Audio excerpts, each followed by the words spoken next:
اب ہم ذکر شروع کرتے ہیں آدم علیہ السلام کا۔ اللہ تعالیٰ فرماتے ہیں، اور میں نے جنوں اور انسانوں کو اپنی عبادت کے لیے پیدا کیا ہے۔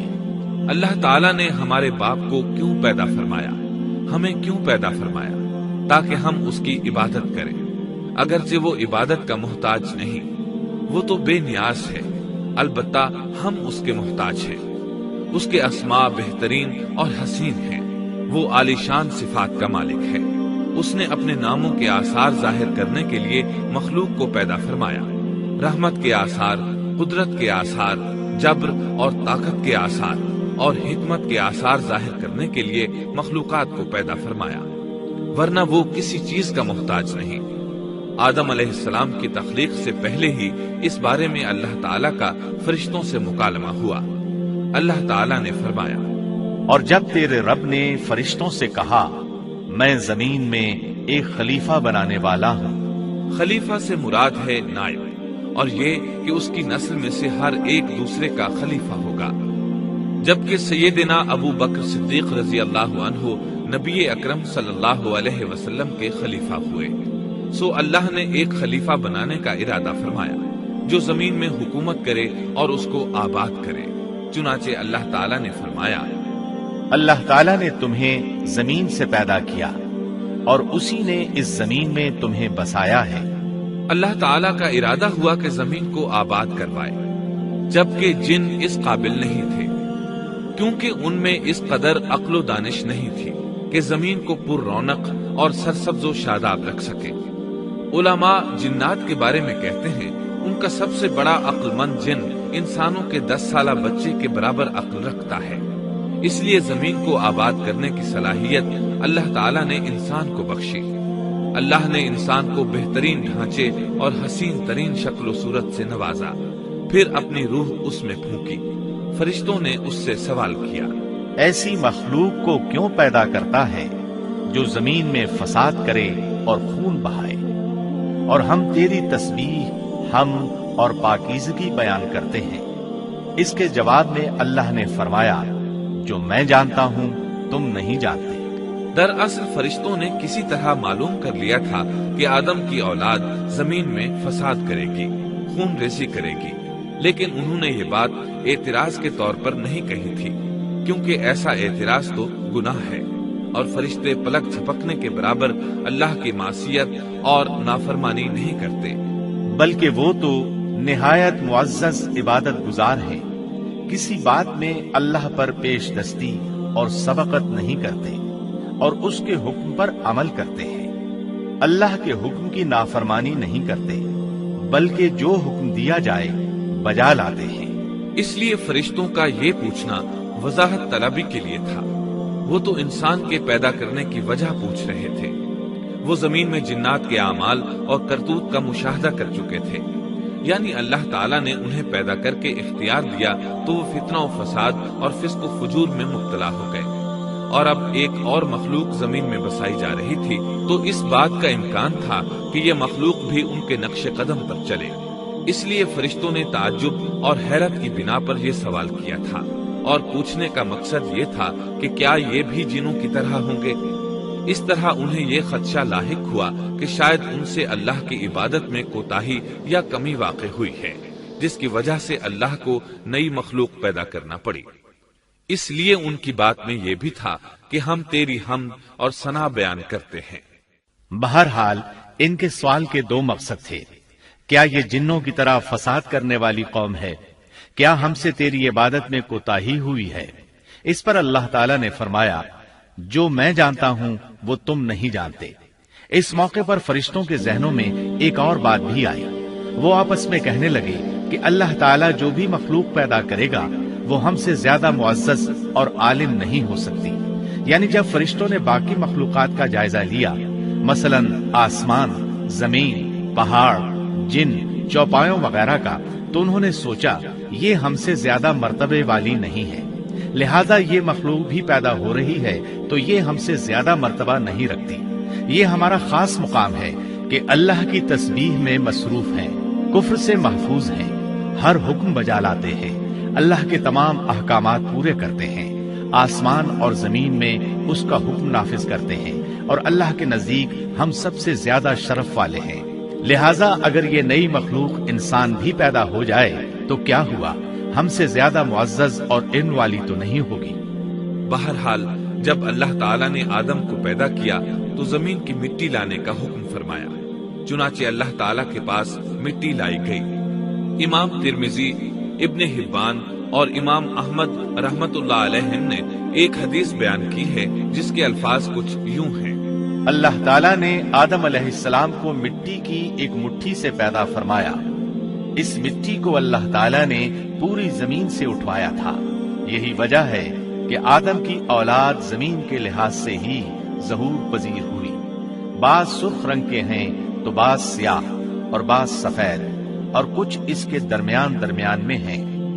بعض نیک ہیں، بعض خبیث اور کچھ پاکیزہ قسم کے ہیں۔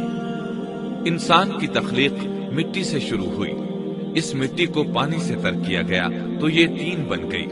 اسی وجہ سے قرآن مجید کی بعض آیات میں تراب کا لفظ آیا ہے۔ تراب خشک مٹی کو کہتے ہیں، اور بعض آیات میں تین کا لفظ آیا ہے۔ تین تر اور بھیگی مٹی کو کہتے ہیں۔ اللہ تعالیٰ فرماتے ہیں خلقہ من تراب، یعنی آدم کو تراب سے پیدا کیا گیا۔ مٹی کی عام حالت کو تراب کہتے ہیں، اور فرمایا جب آپ کے رب نے فرشتوں سے کہا کہ میں مٹی سے بشر کو پیدا کرنے والا ہوں، جب اس مٹی کو پانی سے زیادہ بھگویا گیا تو وہ لیسدار ہونا شروع ہو گئی۔ اسی لیے اللہ تعالیٰ نے فرمایا ہم نے انسان کو لیسدار اور چپکنے والی مٹی سے پیدا کیا۔ پھر اللہ تعالیٰ نے اپنے مبارک ہاتھوں سے انسان کا ڈھانچہ تیار کیا۔ اللہ نے فرمایا خلقت بیدی، میں نے اپنے دونوں ہاتھوں سے پیدا کیا۔ اللہ تعالیٰ نے انسان کی خلقت فرشتوں کے سپرد نہ کی، بلکہ بذات خود اسے تخلیق کے مراحل سے گزارا اور اپنے ہاتھوں سے اس کی تصویر کشی کی۔ اللہ نے انسان کو پہلے ایک مورتی کی صورت میں ڈھالا، اس کے بعد ایک مقررہ مدت تک چھوڑے رکھا، یہاں تک کہ گیلی مٹی خشک ہو گئی اور اس کا رنگ سیاہ ہو گیا، بدبو آنے لگی، پھر وہ کھنکھناتی مٹی میں بدل گئی اور آخرکار آگ پر پکی ہوئی مٹی یعنی فخار ٹھیکری کی صورت اختیار کر گئی، جس سے مٹکے وغیرہ تیار کیے جاتے ہیں۔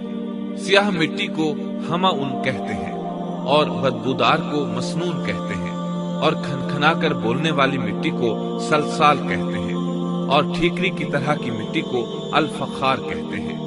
مختلف آیات میں یہ الفاظ وارد ہوئے ہیں۔ اور یقیناً ہم نے انسان کو کھنکھناتی خشک مٹی سے پیدا کیا جو کہ بدبودار اور سیاہ گارے سے خشک ہوئی تھی۔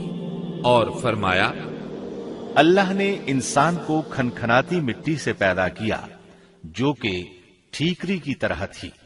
ان تمام آیات کریمہ میں کوئی تناقض، تعارض اور اختلاف نہیں، اس لیے کہ ان مختلف آیات میں انسان کو اس کی تخلیق کے مختلف مراحل کی یاد دہانی کرائی گئی ہے۔ خلاصہ کلام یہ ہوا کہ تخلیق کے عمل کا پہلا مرحلہ تراب تھا، یعنی عام حالت والی خشک مٹی، پھر تین یعنی بھگوئی ہوئی مٹی، پھر لیسدار مٹی یعنی سلسال، پھر ٹھیکری کی طرح کی مٹی یعنی فخار، اور یہ کام جمعے کی آخری گھڑی میں کیا گیا۔ اور یہ دن اللہ کے لحاظ سے شمار ہونے والے دنوں میں سے ہمارے دنوں کی طرح نہ تھا، ہمارے اور اللہ کے دن مختلف ہیں۔ تخلیق آدم دراصل اللہ کا کرشمہ ہے، انسانوں کو ایک صورت عطا کی گئی۔ اس مرحلے کا تذکرہ بخاری اور مسند احمد کی ایک روایت میں ہے۔ اللہ نے آدم کو پیدا کیا اور ان کا قد 60 ہاتھ یا 60 میٹر لمبا تھا۔ تمام جنتی لوگ اس قد آدم کے ساتھ جنت میں داخل ہوں گے، اور اس وقت سے لے کر آج تک مخلوق کا قد کم ہوتا چلا آ رہا ہے۔ بعد والے لوگ گزشتہ زمانے کے لوگوں سے ہمیشہ چھوٹے قد کے ہوتے چلے آ رہے ہیں۔ بہرحال سب سے پہلے اور سب سے لمبے انسان آدم علیہ السلام تھے۔ امام احمد نے منفرد طور پر ایک روایت بیان کی ہے، اس میں رسول اکرم صلی اللہ علیہ وسلم نے آدم علیہ السلام کی لمبائی 60 ہاتھ یعنی 60 میٹر اور چوڑائی 7 ہاتھ بیان فرمائی ہے۔ سبحان اللہ! سیدنا آدم کس قدر ضخیم اور عظیم مخلوق تھے۔